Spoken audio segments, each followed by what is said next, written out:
আজকে রান্না করব আমি ব্রয়লার মুরগি। এখানে নিয়ে নিয়েছি 1.5 কেজি ওজনের একটা ব্রয়লার মুরগি, ধুয়ে পরিষ্কার করে পানি ঝরিয়ে নিয়েছি। এটাকে কারি করা হবে, একদম ভুনা ভুনা কারি যেটাকে বলে। সেরকমের টেস্টি একটা চিকেন কারি হবে, যেটা ব্রয়লার মুরগি দিয়ে, অনেকে ব্রয়লার মুরগি খায় না, কিন্তু এটা যখন আমি কারি করব একদম দেশি মুরগির স্বাদ লাগবে।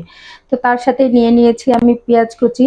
পেঁয়াজটা হচ্ছে বড় বড়, জাস্ট এই সাইজের 4টা পেঁয়াজ নিয়েছি।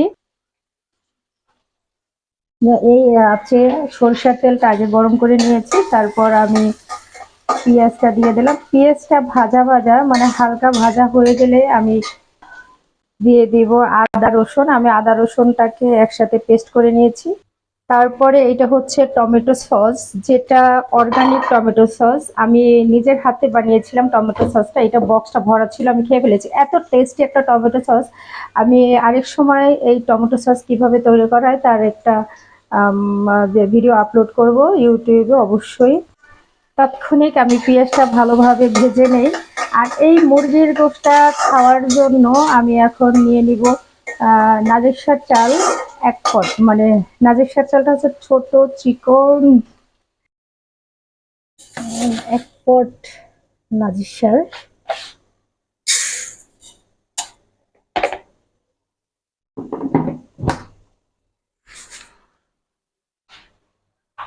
এটা হলো, দেখো,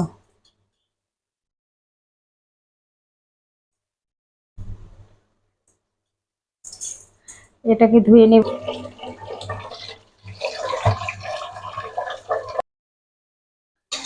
পেঁয়াজটা ব্রেস্তা হয়ে গেলে দিয়ে দিব এলাচ, লবঙ্গ, আর হচ্ছে একটু পানি দিয়ে দিব।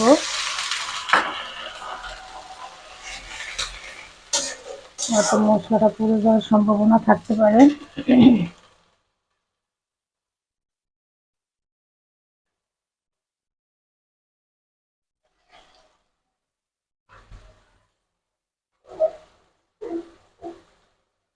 একা হাতে রান্না করা এবং একা হাতেই ভিডিও করা, যার কারণে একটু প্রবলেম হতে পারে, প্লিজ গাইস আর ডোন্ট মাইন্ড।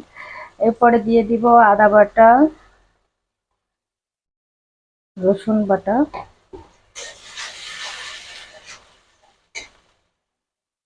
পরিমাণ মতো লবণ,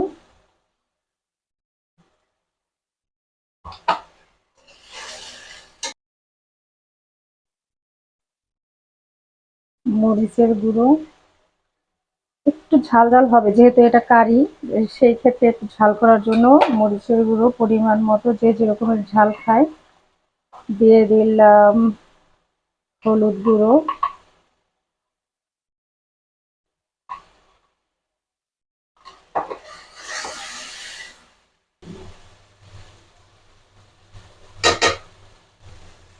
দিয়ে দিলাম টমেটো সস, দিয়ে দিলাম টক দই।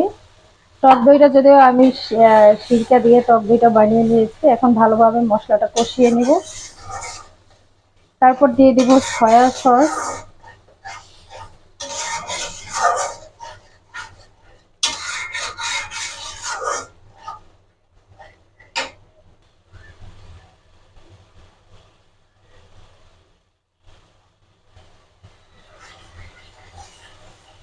এখন ভালোভাবে কষিয়ে নিব, যাতে করে কষানোর পরে মশলাটা, মানে মশলার উপরে তেল উঠে যায়, ততক্ষণে আমি মশলাটা কষাবো।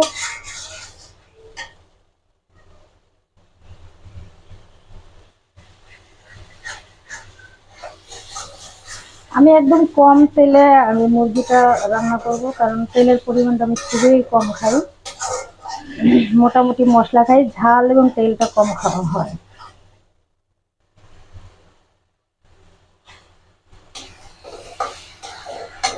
এরপরে দিয়ে দেব মুরগিটা।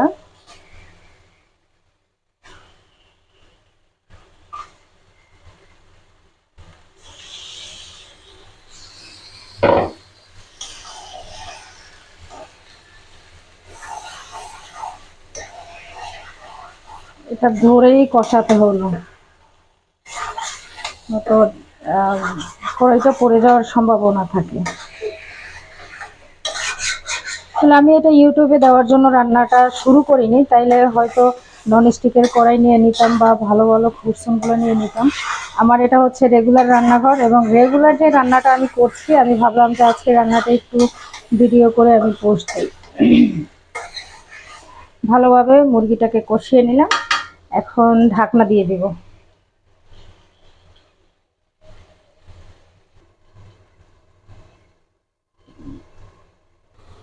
এরই মধ্যে আমার ভাতও হয়ে গিয়েছে, এখন আমি ভাতটা ঢেকে দিয়ে মুরগির জন্য একটু গরম পানি বসিয়ে দেব। ঢাকনাটা তুলে একটু নাড়া দিয়ে নিলাম যাতে নিচে পুড়ে না যায়।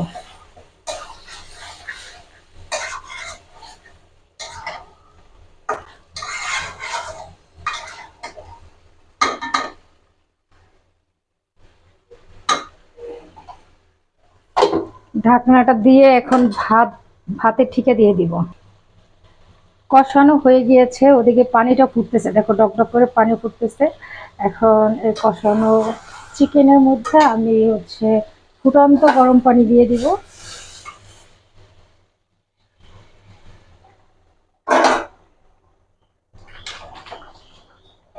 মানে চিকেনটা সিদ্ধ হওয়া পর্যন্ত আমি ঢাকনা দিয়ে ঢেকে দিব, এবং একদম মাখা মাখা কারি রান্না হয়ে যাবে।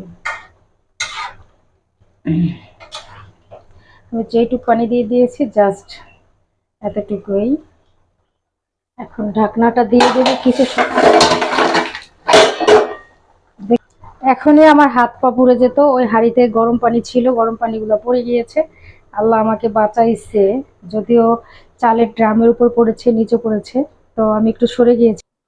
মুরগিটা দিয়ে যখন আমি ভাত খাবো, তবে সেই ভাতের লেবুটা হতে হবে অবশ্যই আমার নিজের গাছের।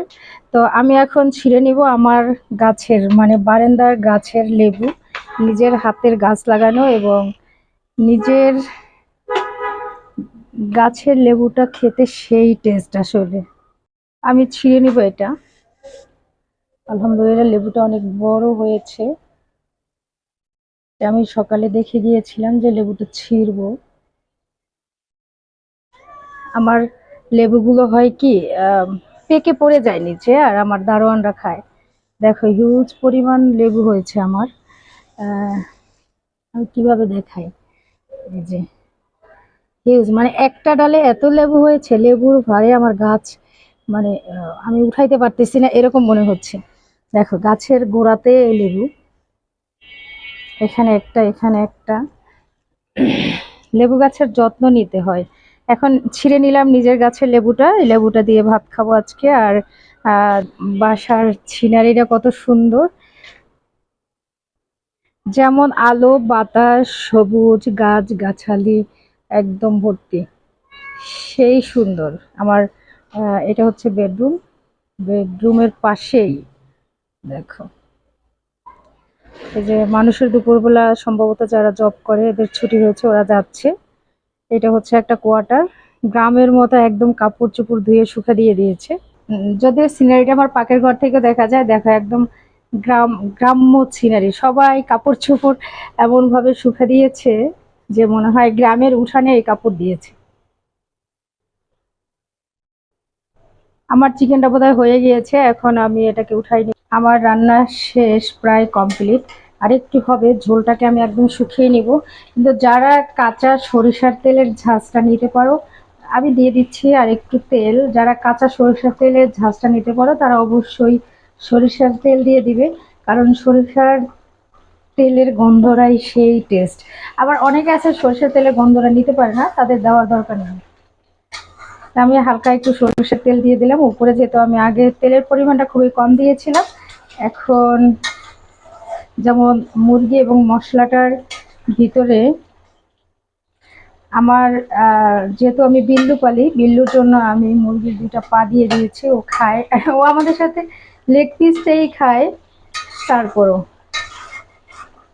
দিয়ে দিলাম।